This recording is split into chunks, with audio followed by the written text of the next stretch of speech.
ابھی U P سے ایک جگہ سے خبر میرے پاس آئی، میں فون پر موبائل پر کسی نے مجھ کو بتایا، اللہ کی قسم میرے رونگٹے کھڑے ہو گئے۔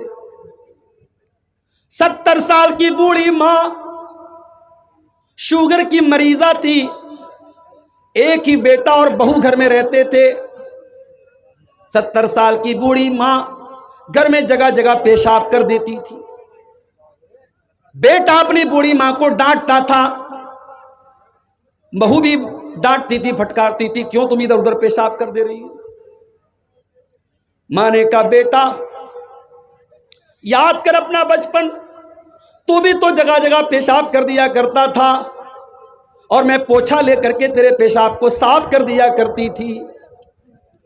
تو دن بھر میں 25 مرتبہ کپڑے میں پیشاب کرتا تھا، میں 25 مرتبہ تیرے کپڑے کو چینج کر دیتی تھی۔ پہلے کے زمانے میں تو ڈائپر وغیرہ بھی نہیں تھا، اب تو ماشاءاللہ نئے دور کی عورتیں ہیں، ڈائپر ہے، وائپس ہے، فلانا ہے، ڈکانا ہے، تو بہت آسانی ہے۔ اس بوڑھی ماں کو جو جگہ جگہ پیشاب کرتی تھی، اس کے اپنے بیٹے نے اور بہو نے اتنا مارا، اس محلے کے ایک آدمی نے دیکھا اس بوڑھی عورت کو گٹھری کی طرح پڑے ہوئے کمرے میں، اس بوڑھی عورت کی لاش ملی ہے، اور لاش ایسی طریقے سے ملی ہے کہ چہرے پر مارنے کے نشانات بھی ہیں، چوٹ کے نشانات بھی ہیں، اور پولیس کو اور محلے والوں کو پورا ڈاؤٹ ہے کہ اسی بیٹے اور بہو نے مل کر کے اپنی ماں کو مارا ہے۔ یہ حالات ہیں آج۔ انسان اتنا کرور ہو چکا ہے، اتنا کٹھور ہو چکا ہے، اتنا سخت دل ہو چکا ہے۔ وَوَصَّيْنَا الْإِنسَانَ بِوَالِدَيْهِ، اے انسان تو اپنے ماتا پتا کے ساتھ اچھا سلوک کر۔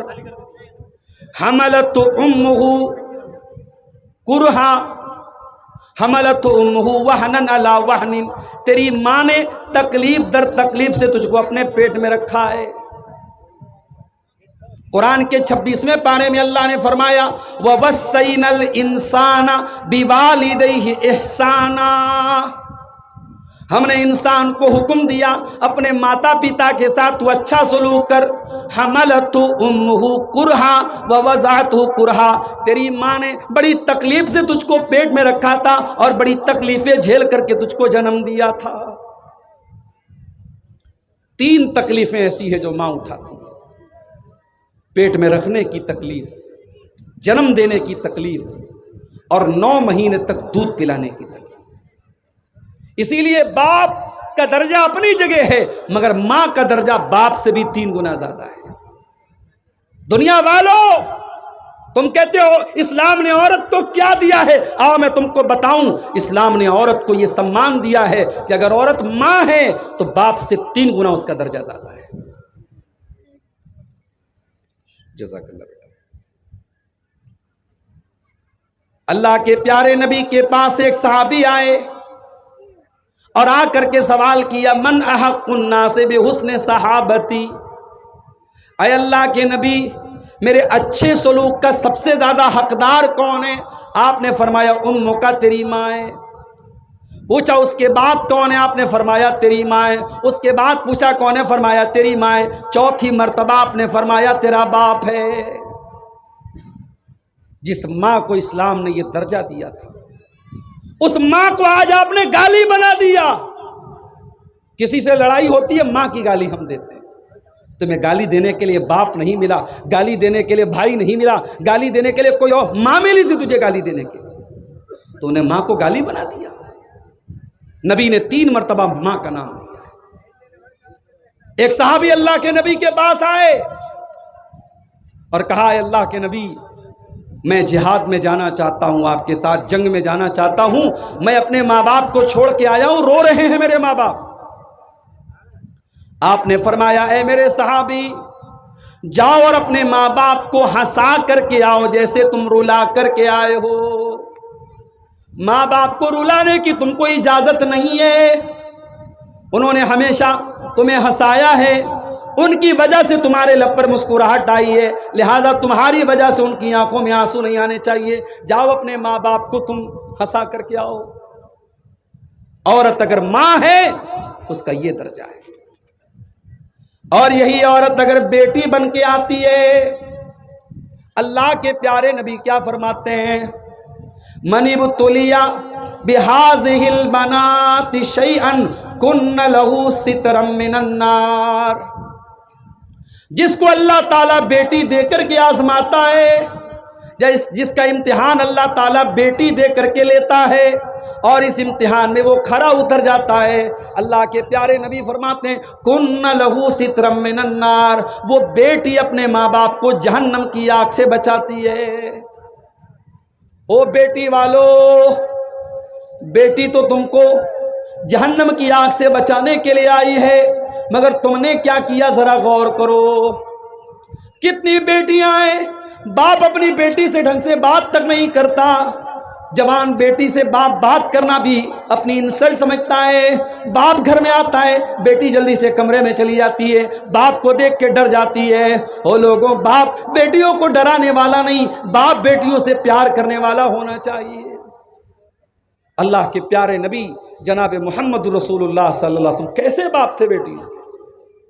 حضرت عائشہ فرماتی ہیں، بخاری کی روایت ہے، جب حضرت فاطمہ آتی تھی، نبی کی بیٹی جب آتی تھی، اللہ کے پیارے نبی اپنی بیٹی کا ویلکم کرتے تھے، سواگت کرتے تھے، کھڑے ہو جاتے تھے اور کہتے تھے مرحبا ببنتی، اے میری بیٹی تیرا آنا مبارک ہو، اور آپ اپنی بیٹی کا ہاتھ پکڑ کے چوم لیتے تھے اور اپنی سیٹ پر اپنے بغل میں اپنے بازو میں اپنی بیٹی کو بٹھاتے تھے۔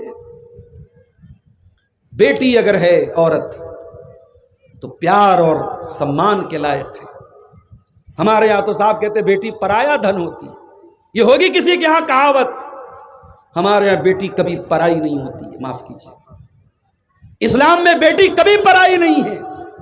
سسرال چلی گئی ہے، کسی کی بیوی بن چکی ہے، کسی کی ماں بن چکی ہے، مگر ماں باپ سے اس کا رشتہ کبھی نہیں ٹوٹتا ہے۔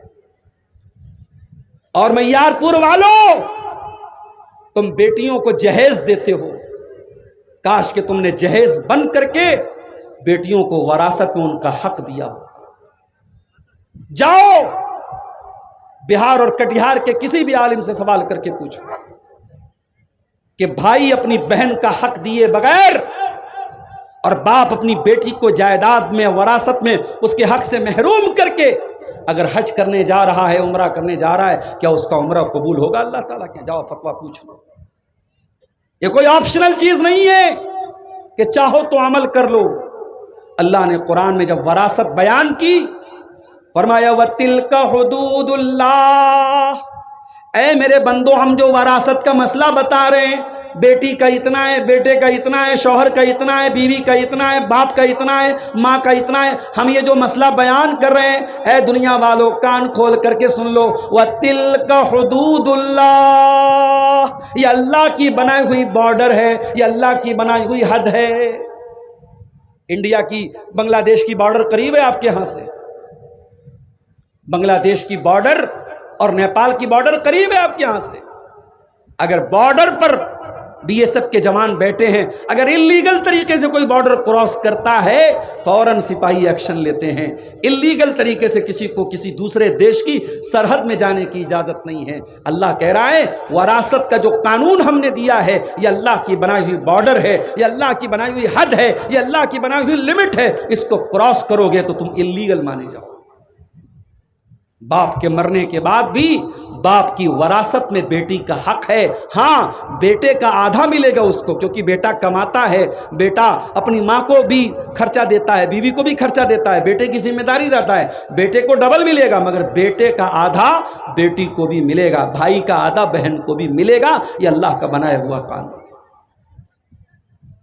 اسلام میں بیٹی پرایا دھن نہیں ہوتی ہے، معاف کیجیے۔